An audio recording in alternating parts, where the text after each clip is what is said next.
Phone ഇതുപോലെ ഉപയോഗിക്കുമ്പോൾ കയ്യിൽ നിന്ന് അറിയാണ്ട് സ്ലിപ്പായി താഴെ വീണാൽ തീർച്ചയായിട്ടും നെഞ്ച് കത്തും. മാത്രമല്ല അതിങ്ങനെ കയ്യിലോട്ട് എടുക്കുമ്പോൾ അതിന്റെ ഡിസ്പ്ലേ പൊട്ടിയിരിക്കുന്നു എന്നുള്ളതും കൂടി മനസ്സിലാവുമ്പോൾ എന്തായിരിക്കും അവസ്ഥ. അപ്പോൾ ഇതിന്റെ ഡിസ്പ്ലേ പൊട്ടിയിട്ടുണ്ട്. ഇപ്പോൾ ഇതുപോലെ പൊട്ടിയാൽ ഈ ബ്രാൻഡ് നമുക്ക് എത്ര നല്ല സർവീസ് തരുമെന്നുള്ളതാണ് നമ്മൾ ഇന്ന് നോക്കാൻ പോകുന്നത്. സർവീസ് സെന്ററുകൾ വിസിറ്റ് ചെയ്യുന്ന വീഡിയോ നമ്മൾ മുമ്പും ചെയ്തിട്ടുണ്ട്, അത് ഇനിയും ചെയ്യുമെന്ന് പറഞ്ഞിട്ടുണ്ടായിരുന്നു. ഇത് ഓപ്പോയുടെ ഫോണാണ്, ഈ F27. ഈ ഒരു ഫോൺ കൊണ്ട് ചെല്ലുമ്പോൾ ഓപ്പോയുടെ സർവീസ് സെന്ററിൽ നമുക്ക് കിട്ടുന്ന സർവീസ് എങ്ങനെയാണെന്നാണ് നോക്കാൻ പോകുന്നത്. ഡിസ്പ്ലേയുടെ കാര്യത്തിൽ നേരെ അങ്ങോട്ട് പോകാം. അപ്പോൾ നമ്മൾ ഓപ്പോയുടെ സർവീസ് സെന്ററിൽ എത്തിയിരിക്കുകയാണ്. കൊച്ചിയിലുള്ള സർവീസ് സെന്ററാണ് വന്നിരിക്കുന്നത്. ഇവരുടെ സർവീസ് ഭയങ്കര ഹൈലി റേറ്റഡ് ആണ്. പല റിസർച്ച് റിപ്പോർട്ടുകളിലും ഭയങ്കര റേറ്റിംഗ് കൂടുതലാണ് ഇവരുടെ സർവീസിന്. സോ സർവീസ് ക്വാളിറ്റി അടിപൊളിയാണെന്ന് കേട്ടിരിക്കുന്നത്. നമുക്കൊന്ന് പോയി നോക്കാം നമ്മളോടുള്ള ഡീലിങ്സ് എങ്ങനെയുണ്ടെന്നുള്ളത്. വാ. ഹായ്, നമ്മുടെ ഫോണിൻ്റെ ഡിസ്പ്ലേ പൊട്ടിയിട്ടുണ്ടേ. അപ്പോൾ ഇതൊന്ന് ശരിയാക്കണം. അപ്പോൾ F27 ആണ്.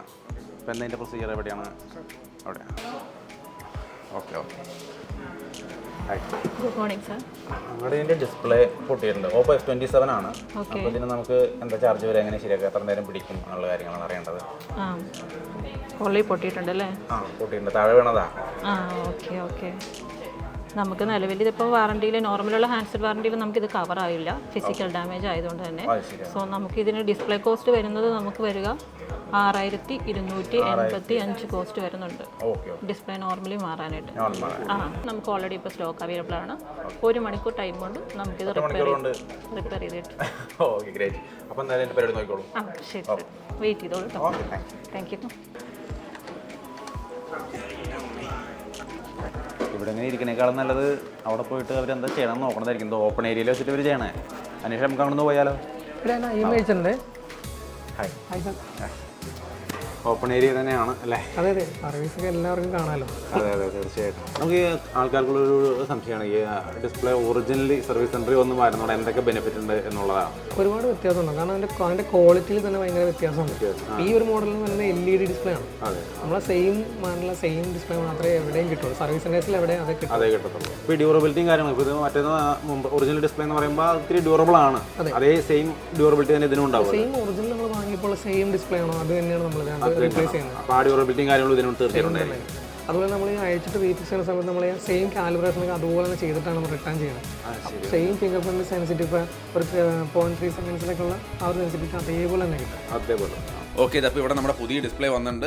മൊത്തത്തിൽ ഇദ്ദേഹം പറഞ്ഞത് ഈ ഒറിജിനൽ ഡിസ്പ്ലേ വെക്കുന്നതിന് ഗുണമെന്ന് പറഞ്ഞാൽ ഇത് പെർഫെക്റ്റ് ആയിട്ട് ഫിറ്റ് ആവും എന്നുള്ളതാണ്. ഒപ്പം തന്നെ പ്രോപ്പറായ കളർ, റെസല്യൂഷൻ, ബ്രൈറ്റ്നസ്, അതേപോലെ തന്നെ എക്സലന്റ് ടച്ച് സെൻസിറ്റിവിറ്റി, അങ്ങനെയുള്ള കാര്യങ്ങളെല്ലാം ഇതിൽ പ്രോപ്പറായിട്ട് ഉണ്ടാവും എന്നുള്ളതാണ് കാര്യം. ഒപ്പം തന്നെ ഈ ഫോൺ ഇറങ്ങുമ്പോൾ തന്നെ ഒരുപാട് ഡ്യൂറബിലിറ്റി, സ്ക്രാച്ച് റെസിസ്റ്റൻസ് ഒക്കെ ഈ കമ്പനി പറഞ്ഞിട്ടുണ്ടാവും. ആ പറഞ്ഞ എല്ലാ ഘടകങ്ങളും ഈ ഡിസ്പ്ലേയിൽ ഉണ്ടാവും എന്നുള്ളതാണ് ഇതിന്റെ പ്രത്യേകത.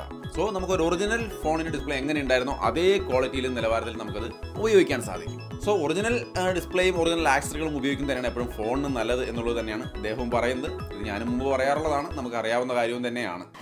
ഓഫർ നോക്കിയായിരുന്നു. നിലവിൽ നമുക്കിപ്പം ഈ ഒരു F27 ഓഫർ കാര്യങ്ങളൊന്നും തന്നെ വരുന്നില്ല. നിലവിൽ നമുക്ക് എന്തായാലും പറഞ്ഞൊരു എമൗണ്ട് പേയ്മെൻറ്റ് തന്നെ വരുന്നതായിരിക്കും.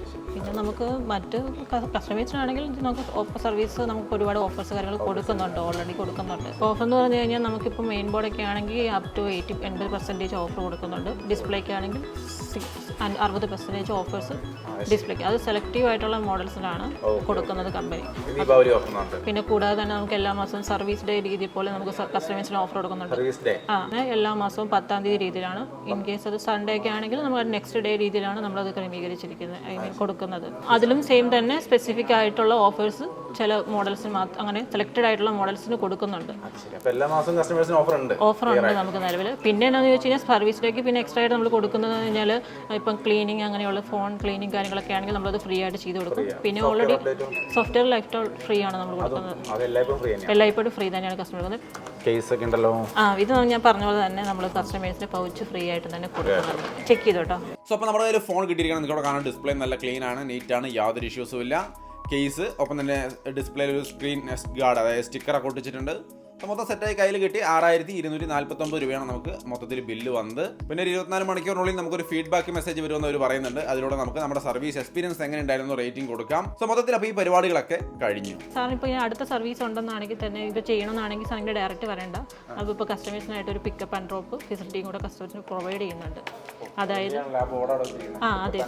അതെ സാർ. അതായത് ഇപ്പോൾ സാറിന് ഇപ്പോൾ സർവീസ് ചെയ്യണമെന്നാണെങ്കിൽ നമ്മുടെ ഓപ്പോയുടെ തന്നെ ഒരു ആപ്ലിക്കേഷൻ ഉണ്ട്, ഓപ്പോ സ്റ്റോർ എന്ന് പറഞ്ഞാൽ. അതിൽ കയറി രജിസ്ട്രേഷൻ ചെയ്താൽ മതിയാവും. അപ്പം സാധനം ഇപ്പോൾ സർവീസ് ചെയ്യേണ്ട ഹാൻഡ്സെറ്റ് നമ്മുടെ എക്സിക്യൂട്ടീവ് തന്നെ വന്ന് കളക്ട് ചെയ്തിട്ട് സാധനം റിപ്പയർ ചെയ്ത് തിരിച്ച് ഡെലിവറി ചെയ്യുകയും ചെയ്യും. ഇപ്പം നമുക്ക് ഇൻ വാറണ്ടിയിലുള്ള ഒരു ഹാൻഡ്സെറ്റ് ആണെങ്കിൽ എല്ലാം തന്നെ ഫ്രീ കോസ്റ്റോടെ തന്നെ സർവീസ് ചെയ്തു തരും. വാറണ്ടി ഇല്ലെങ്കിലും ഈ സംഭവം എടുത്തോളും. സർവീസ് ചാർജ് വരും, അതായത് സ്പെയർ കോസ്റ്റും വരും, പിന്നെ നമുക്കൊരു 150 രൂപ സർവീസ് ചാർജും കൂടെ വരും. വാറണ്ടി ഉള്ളതാണെങ്കിൽ ഈ സർവീസ് ചാർജ് വരുമോ? ഈ വന്നെടുക്കുന്ന ഒരു ചാർജും വരുന്നില്ല, എല്ലാം ഫ്രീ ഓഫ് കോസ്റ്റ് തന്നെ നമ്മൾ കംപ്ലീറ്റ് ചെയ്ത് തരുന്നുണ്ട്. സെറ്റ്. അപ്പോൾ അങ്ങനെ ആവട്ടെ. അപ്പോൾ thank you. Okay sir, thank you. ശരി. ഓക്കെ, അപ്പോൾ നമുക്ക് 1 മണിക്കൂറാണ് ടൈം പറഞ്ഞിട്ടുണ്ടായിരുന്നത്. അരമണിക്കൂർ കൊണ്ട് തന്നെ ഏകദേശം കിട്ടി. സോ അപ്പോൾ ഓപ്പോയുടെ സർവീസ് സെൻറ്റർ വിസിറ്റ് ഇവിടെ അവസാനിക്കുകയാണ്. എല്ലാം പക്ക പ്രൊഫഷണലായിട്ടും ഡീസൻ്റ് ആയിട്ടും ചെയ്തിട്ടുണ്ട് കാര്യങ്ങൾ. ഇതാണ് ഇത്തരത്തിൽ ഒറിജിനൽ സർവീസ് സെൻറ്ററിലേക്ക് വരുമ്പോൾ ഒരു ഗുണം. നല്ല പ്രൊഫഷണലായ രീതിയിൽ കാര്യങ്ങളൊക്കെ ചെയ്ത് കിട്ടും. എന്താണ് നിങ്ങളുടെ അഭിപ്രായം എന്നുള്ളത് തീർച്ചയായിട്ടും കമൻറ്റായിട്ട് ഷെയർ ചെയ്യാം. വീഡിയോ ഇഷ്ടപ്പെട്ടാൽ ലൈക്ക് ആൻഡ് ഷെയർ ചെയ്യാൻ മറക്കണ്ട. വീണ്ടും വേറെ വീഡിയോ കാണാം. ബൈ.